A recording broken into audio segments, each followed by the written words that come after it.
Well, not such a good job channeling my inner Carmen Miranda, but yeah, we want to bring you a little taste of the tropics here in the dead of winter. So we're here at the Eden Marketplace in South Orange, New Jersey. We're talking pineapples today, and guess who's going to join us? None other than Produce Pete. Hi, Hey Pat. there, How are Pete. you? Good to see you, bud. Good. Now, is that the new way of picking a pineapple? You put it on your head, or If is it's that heavy on the head, Okay. heavy on the head, not in the Okay. hand, right? You know, in the wintertime, we're always looking for a good, like we said last week about the tomatoes, this week we're always looking for a good piece of fruit. So people always ask me, what's a good piece of fruit? And I said, you know, a mango's sweet year-round, and you're always going to find a good pineapple, especially these new varieties. This is what we call the golden variety. Yes. All the pineapples now, Look at all that. the major pineapples that you see Are in all golden. the stores are all the golden ones. Years ago, to get a good pineapple, it had to be yellow like a school bus. Like so. Yeah, Like well, to but start no, with, it had to even be more- really, even really real- yellow right? to get a good one. But now, it doesn't matter, because now it's the variety. This golden pineapple, you don't want it golden. You don't want it real gold. You want what they call, see, that's what we call a break in color. That's what Okay. you want. You want the pineapple to be green with a little bit of break on it. If the pineapple's too golden, when you cut that pineapple, it's going to be sour. It's going to have that acidic taste Yeah, to yeah, it. it's too ripe. So what you Okay. want to look for is a nice pineapple that has a break in color. Now, it doesn't matter what the brand is, Chiquita, Dole, Del Monte. You These want are, to look on it and make sure that it comes from Chiquita. Costa Rica or the Dominican Republic. Oh, not. That's where they grow the golden varieties. Oh. So okay. that's what you want to look for. Also, when you buy a pineapple, it never should be, people think because it's a pineapple and you want to eat it, it should be soft. You don't want it soft. You want the pineapple to be hard. But it very, continues very to ripen, hard. right, at home? When you bring the pineapple home, Turn it upside down. turn it upside down on the counter like reading. this. Now Yeah. why? Because this is the sweetest end of the Right. pineapple. The Drink, juices yeah. will flow through the pineapple. But a lot of people, this is what most people do when they try to get a pineapple. This is what they do. Oh, it's right. They pick the top out. It's like Doesn't picking the tell you hair out of your anything, head. right? It means absolutely nothing. When buying a pineapple, you want to make sure that it's nice and hard. You want to look for the pineapple not to have an acidic smell or to it.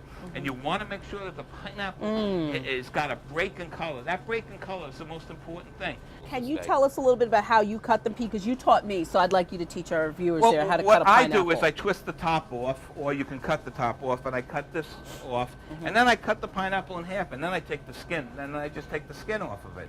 A lot of times, people think that it's very, very hard to take the skin off of a pineapple. It's really not that hard. No, it's not. If you just want to make sure you have a sharp knife and a nice, steady, base to work with. But by cutting it in half and putting it flat down, then you can just peel the pineapple back. Like that. Exactly. And don't eat the core, right? I don't eat the core. I like the core, to tell you the I'll truth. save you mine. Listen, they're absolutely terrific. I love them. I keep 2 and 3 in my house at a time now. And Thanks to and you. listen, all winter long. I mean, it's All a winter sweet piece long. of fruit. Yep, love them. Can be.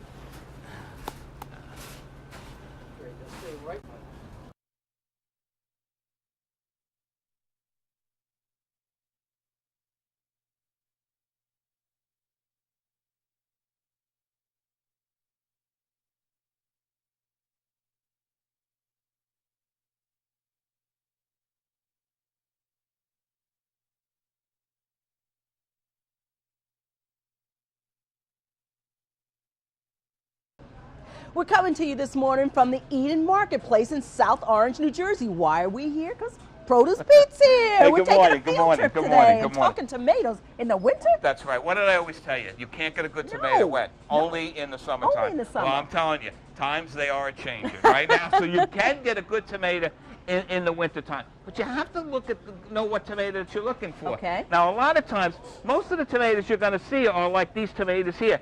Look, They're these are pale. reasonable. They're pale. They're 99 cents, 89 cents a pound. They're what we call gas tomatoes. They come out of Florida. They put them in refrigerated trunks. They get them up here. They ripen them. Do they eat good? No, No. they eat terrible. But No. you know what? They're a reasonable tomato. If you're going to make salsa or something like that, you can use this. But there are a lot of really good alternatives. Where are they? And right now, this is Oh. probably, I always thought to me the best tomato in the wintertime was the Campari tomato. Now, real easy to see. They come in these consumer packs like this. You want to look Campari. No, I don't think I've ever heard A lot of of it. sugar in them. Really, really good. They look like they're co- in between a cherry and a Right, plum. they're a medium-sized tomato. They're not really, really big, but they are a really good eating tomato. So look for the name Campari, and you know you're going to get a good tomato. In fact, you know, sometimes when we run out of sauce, Betty runs out of sauce, I buy these, even though they might be a little expensive, but I make a little sauce out of them. But I actually really, really love them. Okay. Now, we always know about a lot of different tomatoes. You see the tomatoes on the vine, yeah, which these are my the tomatoes favorite. like this. I like these. I mean, they're good. I like tomatoes on the vine, but once they're picked, so there's still not nutrients going yeah. into them. Okay. This is what we call, this is the beefsteak tomato. These tomatoes actually are pretty good. These tomatoes come either out of Arizona, Florida, Mexico. Most of them right now are coming out of Mexico. They let them get a little break. That's the key to the whole thing, getting a little break. And the big key is what with tomatoes? Not to refrigerate them. Ah, you're learning, right. Not to learning, refrigerate. Pete. Don't refrigerate, don't refrigerate, don't refrigerate, because refrigeration actually kills the taste. Now, I came across these. These tomatoes here are Tasty Lee tomatoes. So I bought one yesterday, and I brought it home, and I cut it. Boy, was I surprised. This tomato is really, really good. They're coming out with more and more tomatoes, but this tomato, usually, even if they're red like fire on the outside, when you cut the tomato, what happens? They're white on the inside. Yeah. These Tasty Lees are really, really good. These out of Florida. They handle them a little different. They don't What refrigerate do they do them. different? That's what I'm wondering. You know because, what? You The know, key it's to the same whole thing is, tomato. when I'm down in Florida and having a nice time with my wife, I go to a farm stand, I get a tomato, Yeah.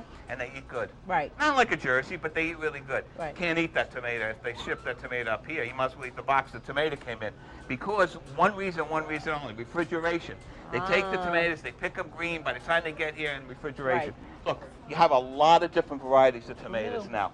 Get the tomato that you like. In the winter, I always told you, never buy a tomato. Never. But in the wintertime, you know, you want a tomato every once in a while. Every day. So the idea, and don't forget, tomatoes are full of lycopene. They're good for your immune system and all.